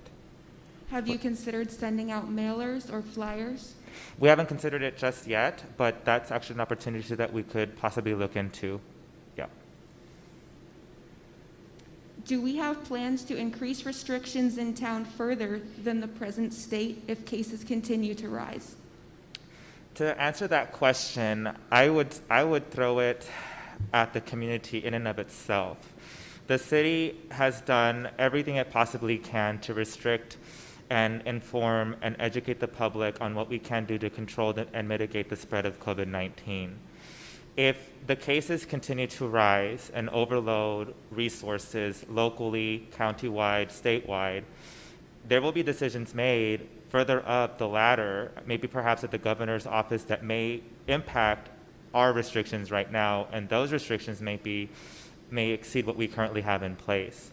Right now, we're trying to promote everything voluntarily, because if we can flatten the curve locally, that will be a positive for all of us. We can't stop this virus, but we can slow down the spread so that the case and workload doesn't overwhelm our hospital and our medical groups here. But as far as more restrictions, I would leave that in the hands of all of us. Okay. What do you expect the case counts to look like 1 month from now, realistically? So for me, and talking with Dr. Gutierrez and other agencies across the state, the outlook is not really optimistic at this point due to the fact that flu season is upon us. It's on the horizon. As seasons will begin to transition, we're going to see flu cases affect all of our community. And from my personal opinion, we haven't seen what that looks like. It hasn't happened yet. Flu was at the end of its season when COVID was beginning to rise. And so those two different viruses interacting with each other and how it affects the human body hasn't been experienced completely just yet. And as previously mentioned, many medical leaders were alluding to the possibility that COVID-19 would slow down and that there would be a significant drop in cases during the warmer months. But that never happened. So we're not only did we not go down in cases and flu starts to kind of go up too, we're up here with COVID, and then we're going to slowly go up, and we don't know what that's going to look like come September, October, and in the winter. So as optimistic as I am that we'll get through this, which we will, and hopefully once the vaccine is found and discovered and promoted and released to the public, until we get that, I honestly foresee a very challenging fall and winter. So the worst is yet to come for Del Rio. I would expect not just our community, but globally. And doctor, is that something you'd agree with? I was hoping you would ask that question to me. Gosh, like I said, people call me Dr. Buzzkill, Dr. Gloom and Doom. I guess the thing is not to be pessimistic, but to be realistic. Optimistic would be nice. I'm looking at this number, 1463. I mean, remember back when we were at 13 and 14? And just like, it's almost like, I wouldn't say one day to the next, but I mean, it's just incredible. It's just unthinkable that I look at these numbers and think this is Del Rio. I know it ties into school. I know school is a big issue right now. I know a lot of parents are fretting and deciding and pondering and trying to figure out what's best for their children. And I know parents don't look forward to being teachers. I know there's online and structured and virtual, but a lot of that requires those young kids to be, for the younger kids for those parents to be at home, or a parent to be at home. So there's a lot of angst about the school year. Could this drive our numbers higher? You know, it's a good question. You know, I'm afraid that this might do that. Then we're expecting that surge to happen, right? We're expecting a surge to happen in the fall. I don't know if this 1463 is due to a surge. I mean, we never let up. I mean, yes, we were 13, 14, and just kind of just went up and up. So there was not, I don't see that as a surge. The numbers are up, yes, but it's not like we went down and then all of a sudden we went up. We were thinking that our numbers would go way down and then expect the surge to happen in the fall. So it's scary. But, you know, having said that, we can. I mean, Del Rio is a community that it'd be kind of difficult to ask San Antonio or San Antonio or Houston or Dallas to rid themselves of the virus. It's such a large community like that, metroplex. But aside of Del Rio, you know, where we're at, the good thing about Del Rio is that, well, we're a small town, which can be good and bad, right? The good thing about it is that we're away from the big cities, but unfortunately, it's in our backyard. The sad thing about being in Del Rio is people thought, well, these are big city problems. You know, what does COVID have to do with Del Rio? Those are things that happen in San Antonio, and Houston, and New Orleans, and Seattle, and New York. What does that have to do with Del Rio? So people kind of got in the comfort zone that this isn't going to happen to Del Rio. And surely, as we let our guards down, and we don't follow those things that we ask people to do over and over again, that's why we're sitting at 1463. So on that note, besides asking citizens to stay home and mask up, what else can we be doing to slow the spread?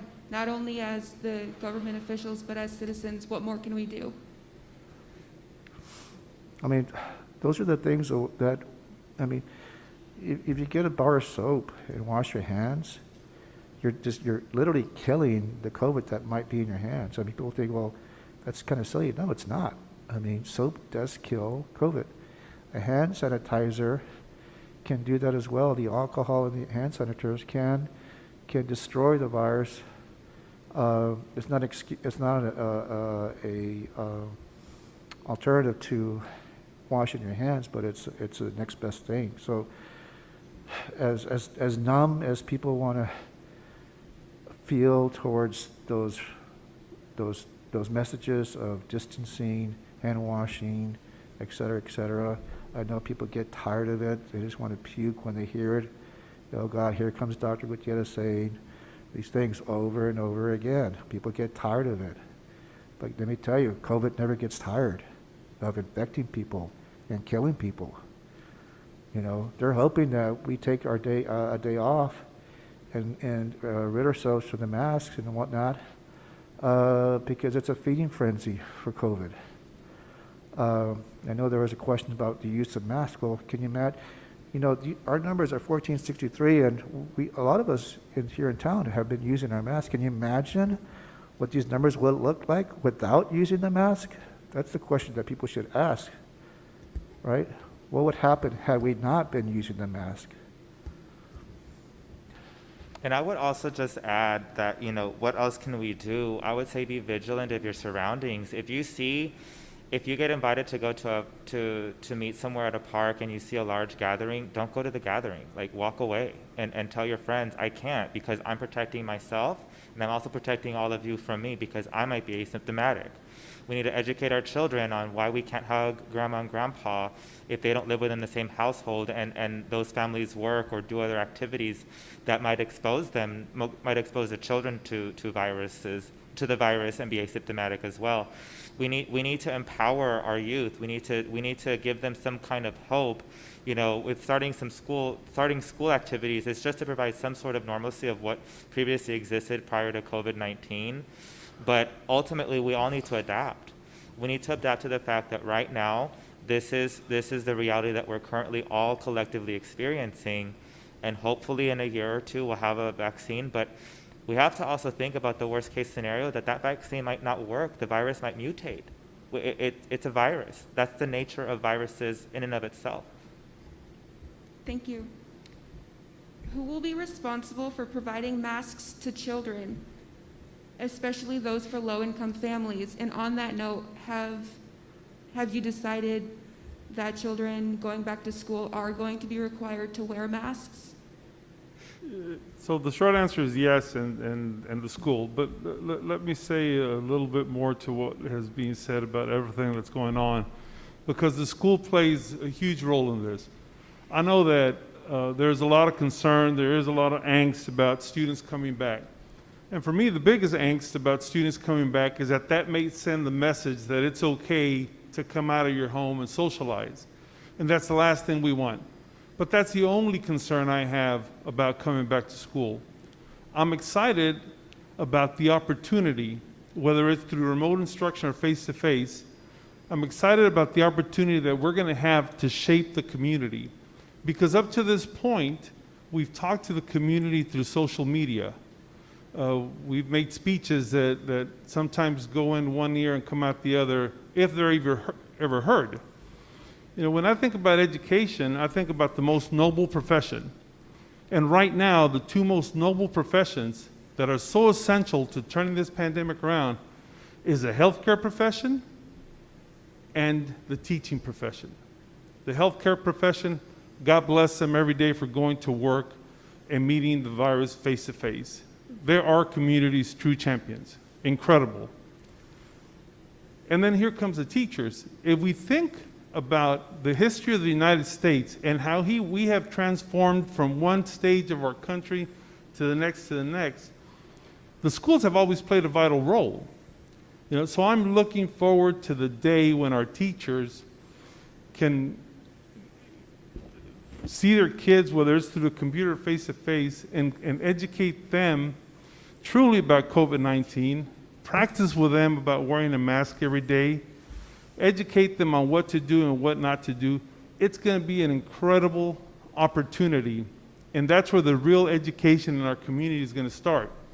And then we're going to take it one step further, and we're going to work with the parents. Right now, the parent handbook that we've developed, you know, sure, it has all the protocols that we have to follow, but the very first thing we're going to do, we're going to seize the opportunity to talk to the parents about how we as individuals can help keep our families safe and keep everybody else safe. So everything that everybody's been talking about, you know, don't do this, do that, you know, we're going to get a chance to have a one-to-one conversation with everybody, and that's huge, and I'm really excited for that part. Now, having said that, we also have a big role to play in keeping everybody safe.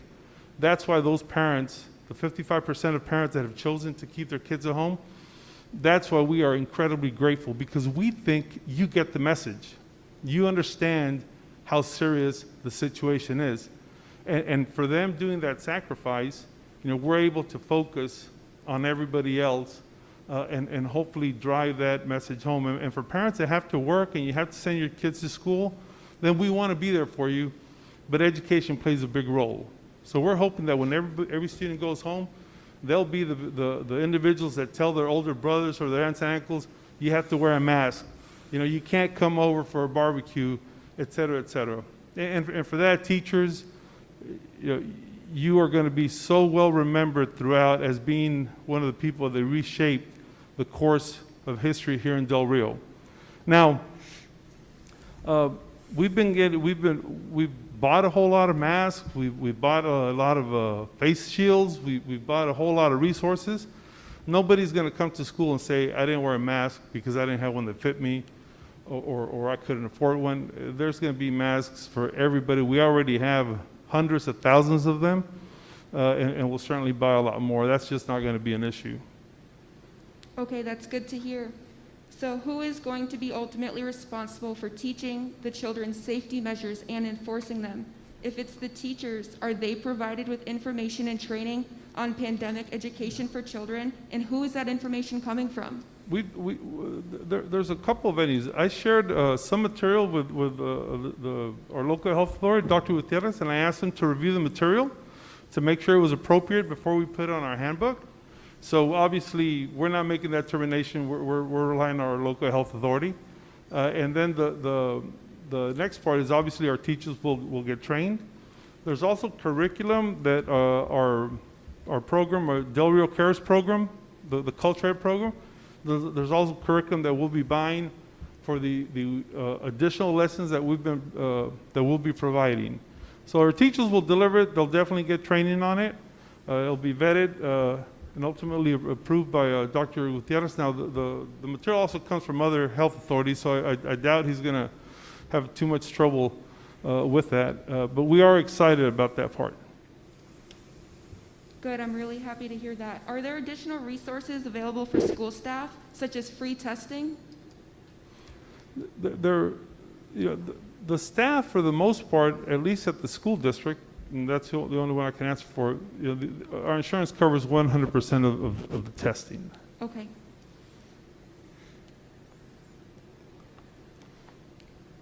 Okay, Mayor, has the city added additional tracers since the last press conference? How effective have they been? And what are they doing to educate and inform the citizens that they contact about the importance of social distancing and other measures? So as far as the city adding tracers and trackers specifically from our entity, we're continuing to support the local health authority to ensure that the needs are properly assessed. And as of right now, the county has been the main entity that's been hiring the trace and tracking support group for the local health authority. The city is in a position to continue funding those services and additional needs as they arise. And with the appointment of the local health authority, we can also hire them directly as the local health authority gives us that data information to support his needs. And as far as educating the last segment of your question was as far as social distancing, I'm confident that the trace and tracking team is supporting all of the local health authorities' directives as far as educating those positive cases on the measures that need to be taken. And I would ensure that message is properly met by the local health authority. So as we've discussed, Superintendent, this question is for you. As we've discussed in this conference, the lake is dangerous because of the high traffic at the entrances. Do you not think the school bus entrances and the entrances to the school building would fall under the same category? No, we're talking about an unstructured setting, which is the recreational areas. In the school, we're talking about a very structured setting. Our principals and our parents and our teachers, they've worked to map out every inch of the school to make sure that students keep social distancing when they're coming in, that their temperatures are taken, that students walk directly to a classroom supervised by other adults so they can maintain social distancing. We're talking about a very structured setting that is going to take a whole lot of vigilance to enforce, but we really believe that we have the cooperation of every individual that's going to come to work, every adult, and that's why, even though there's a whole lot of concern, and rightfully so,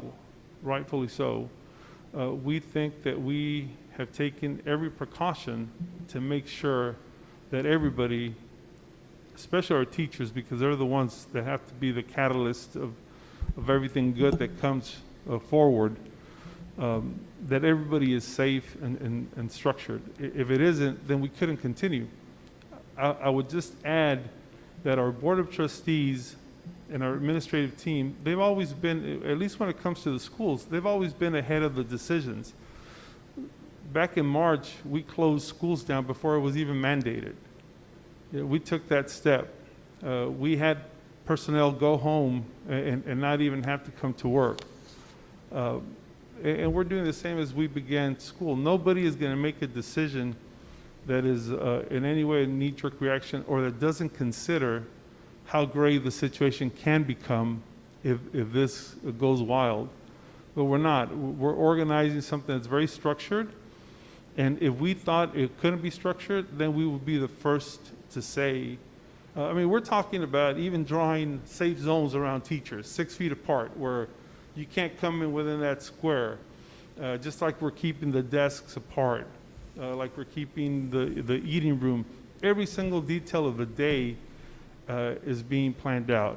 So we're confident that it's going to be very structured, and on top of that, that we're going to get to educate a large part of the community about what to do to turn this around on a conversation basis, on a me and you talking, the teachers and the students.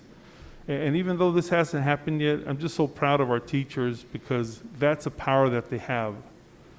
They really have that power because they have more rapport with parents and with students than anybody else in the community, more so than me or anybody else. So it's difficult and it is trying, but it is going to help the situation in our community. Have you discussed another shutdown of the schools, and at what point would we get there? If the cases were so high that it was just we were low on manpower because teachers just couldn't work, then that would certainly be an indication of it. Now we know in our plans that teachers aren't going to get sick at school because we're going to protect them. We're not going to put them in proximity of another student or another adult that's not wearing a mask. I mean, we're talking about not even having teacher lounges where they go and eat, not having teachers make copies so that nobody congregates anywhere. We're talking about structuring the day 100%. Now, we also expect that we're dealing with professionals, with educated adults that aren't going to break these rules for their own safety.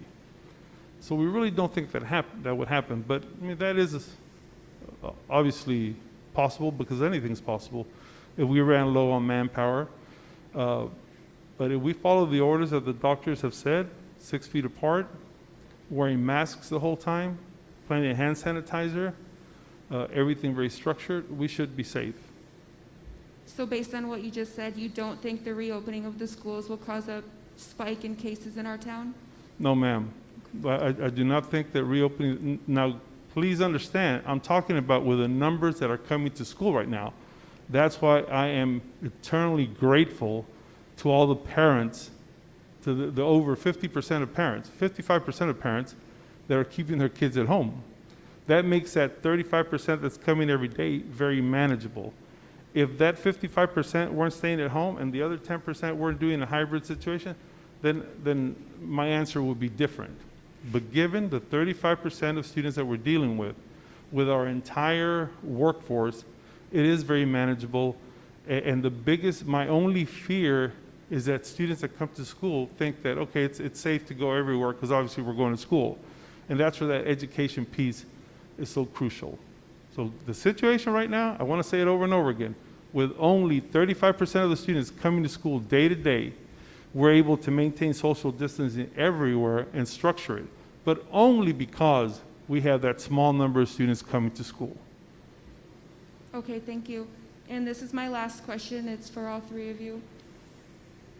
Speaking as a citizen, not as a doctor, a mayor, or a superintendent, how do you feel about the future of our city, economically and in terms of individual well-being? Well, I just finished giving a discourse. Maybe I can at least go second. Okay, Dr. Gutierrez. Repeat the question, please. I couldn't hear it. Yeah, as a citizen, how do you feel about the future of our city in terms of individual well-being and economically? I still can't hear your question. I'm sorry. Yeah, I heard it. I'll answer it. I'm Is that all sorry. right? Yeah, how do I feel about the future of our community? Obviously, I am concerned, but I absolutely know that if we continue to have conversations, if we continue to make hard decisions and educate the individual person about the hard decisions, I know that we can beat it. And I'm betting on the willpower of every individual to wake up and make those decisions. And I'm very optimistic that situations will get better. That doesn't mean they're going to get better when I walk out the door, but it absolutely means that they are going to get better, because I believe in everyone's kindness to make better decisions given the right education. And I absolutely believe that we're going to turn this thing around. But unfortunately, there are going to be more positive cases, and there are going to be more of everything that's terrible that comes with this until we can educate everybody. But ultimately, within the next few months, I think there's going to be so much education, so many conversations, very compelling conversations where we're going to start to see the best part of all of us come out. Will you continue to attend these press conferences? Anytime we're invited, I've gone everywhere. So yes. Good. Oh, well, I mean, that's the good thing about us as a country. You know, when in a crisis situation, we always rise above, you know, where I'm not trying to get all, to blow this out of proportion, you know. Actually, you know, in early April, we had a little video demonstration or display. It was myself, some other leaders. I don't know if you remember that, back in end of March, early April. And I was going to jot down some notes about what was going on in the country. And believe it or not, I think it was like April 3rd-ish. I wrote down some notes. And at that time in the U.S., there was only like 3,000 deaths. And, you know, my point of contention was, you know, we're under attack. And I know some people didn't believe that back then. And maybe there's some people that still don't believe in that premise that we were under attack. And I wrote down some notes saying that we were at 3,000 in the entire country. In the 9/11 terrorist acts, there was about 3,000 people that perished from that attack. You know, so I was trying to get, my point was, you know, we were in attack from that ordeal, 3,000 U.S. deaths. At that time, we had 3,000 U.S. deaths from COVID-19. And you look at the numbers now, it's like, my God. So, I mean, we can't turn this thing around. It's, if anybody has any concerns about, or if everyone should have, what should scare you is once school starts. And I think there was a question here that was supposed to be asked about what happens if we get a surge as a result of that. Kids, you know, potentially get infected, spread to the family.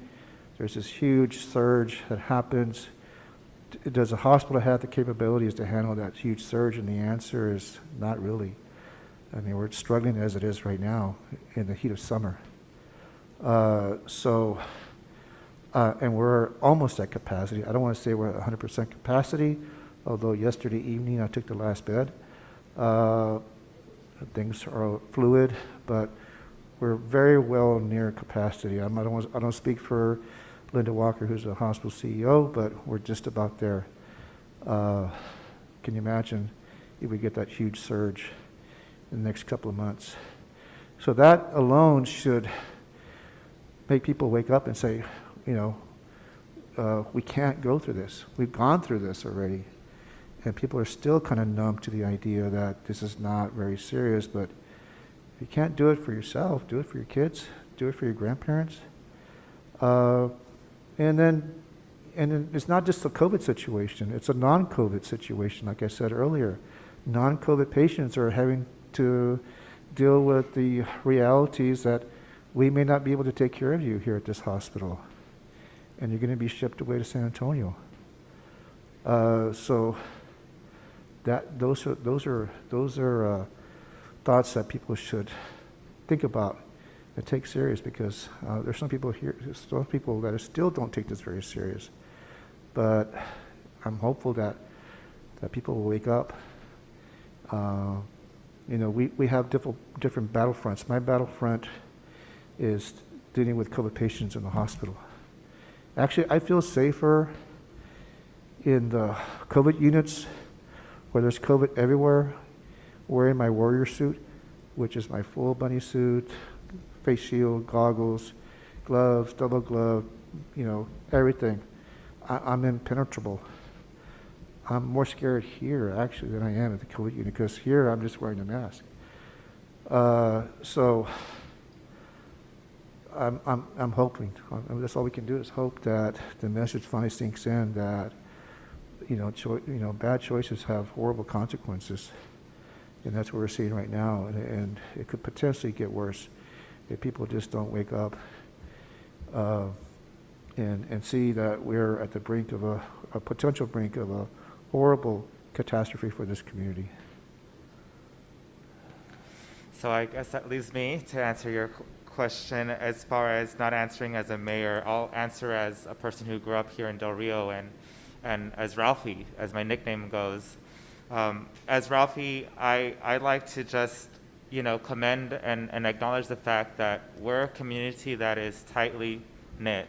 We have very unique cultural values that permeate every single family unit here in the city, here in our area, and it's something that brings us all together. Our culture is often, we try to define our culture, and it comes with family. It comes with this certain lifestyle, this certain aspect of community and building that relationship with each other. Oftentimes visitors come to our area and there's no stranger, because everybody's so welcoming. That's oftentimes what we hear from visitors that come to our community. Laughlin Air Force Base, the wing commander, Colonel Gentile, and now Colonel Prather he has already stated that we're such a welcoming community. And Colonel Gentile reflects that with his involvement in our community. He says there's no other place like Del Rio, Texas. There's no other place. So with that being said, you know, I think that because our community has that culture within itself, it's in our blood, that I can attest that we're a resilient community. Back before the Amistad Dam was built, you know, there was floods that impacted Ciudad Acuña and Del Rio, and then the Amistad Dam helped prevent those floods. Then collectively we experienced the flood of '98. And we experienced a tragedy that affected every single person in this community. My family welcomed my classmates. I was a freshman in high school. We welcomed so many individuals into our home so that they could take a moment to bathe. We invited their families. We invited their parents to come to our home because we had access to water to use our resources. That's what we do as a community. We open our doors to each other. We open our hearts to each other. We support each other, whether it's in person, whether it's mentally, or whether it's through compassion and empathy. That's what our community is known for. We're resilient because of that experience collectively. I grew up here, and I remember even Dr. Rios being in administration when I was in high school. These are the memories that we've all collected. I know his father. Dr. Gutierrez came to my elementary class. These are the people that inspire each other to do the greatest job that we possibly can, and that is to be there for each other. I think that I have an optimistic approach to the outcome of this pandemic for our community. I want to ensure that we have faith and continuity of all agencies, that we will prevail and we will overcome this tragic moment in human history right now as we all collectively experience the pandemic. I think that the fact of the matter is that we continue to shape our future right now with all of the decisions that we're making collectively, whether it's through the city council, whether it's through commissioner's court, whether it's through the school board or any other agency. We're doing what best we can. And as Ralphie, I admire every single administrative component, every elected official that is taking the time to come prepared to these meetings, to educate the public, to make decisions that are the best possible decisions to make, given the excruciating circumstances of this pandemic. I'm very optimistic that with that leadership, we will prevail. I'm optimistic that all of our business leaders here are adapting, are changing their business plans to accommodate social distancing, that are changing their business plans to accommodate online orders, to accommodate those business plans that deliver products locally, so that every single person in our community has accessibility to those services that they provide. Right now is the time to think outside the box as a business owner so that they can be successful, so that their business can continue to grow. Those adaptive businesses are going to be the ones that can possibly inspire businesses in New York City. We have entrepreneurs here in Del Rio. We have artisans that reflect all culture. We have musicians that can do online virtual concerts that we can all log into and enjoy from the comfort of our own home. I'm confident that our community can be inspired for hope, for love, for compassion, for empathy to prevail against this pandemic. As far as the economic impact, right now every single community is financially impacted. Every single walk, every single agency, I'm sorry, not every single walk, but every single agency is impacted right now. Every economy that's codependent on tourism specifically is going to have an excruciating amount of financial burden because of that tourist dollar. Right now is an opportune time to invest in our infrastructure, to invest in strategic places of monuments that can attract, that can provide for social distancing measures. Right now is a perfect opportunity to ensure that we're supporting different congressional acts that support infrastructure investment in our community. One great example is the Ports to Plains Alliance that has been 20 years in the making, and now it's moving that much closer to coming to fruition. Right now is the time to work collectively to ensure that that interstate system can come through our community so that we have accessibility to future trade needs. USMCA passed right before the pandemic hit. What an opportunistic time to ensure that jobs are being created here in the United States. Here in Valverde County, we're already getting inquiries to invest in our community. I have complete optimism and hope that we're going to continue to attract more investors in our community, not just because of USMCA, but because of other strategic opportunities that our community is prevailing on.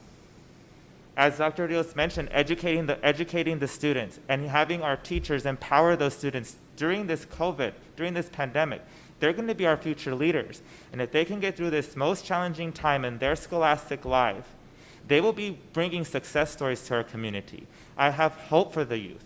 I have optimism for the youth. And lastly, I want to say that we're right now on the precipice of a paradigm of shift of the human experience.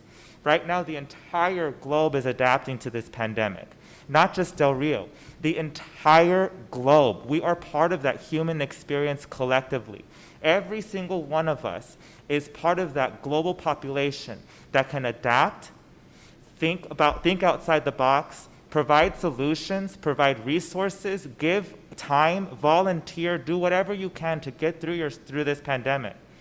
Mentally, physically, collectively, we can get through this. I have nothing but hope and optimism that one day in years to come, we'll look back at this pandemic and say, Del Rio has never been stronger. And that's the hope that I have for our future as Ralphie. And as mayor, I will ensure that I make the best decisions possible to ensure that we do prevail and we put our name on the map, not just for COVID, but for the successes that happened because of COVID. Thank you very much. Thank you. We done? I think that's everybody, correct? All right. Thank you very much, everybody. And thank you, media, for being here present. And I want to thank Dr. Rios and Dr. Gutierrez. Thank you. Much appreciated. Absolutely. We'll see you again, sir. Okay. We'll talk. Okay.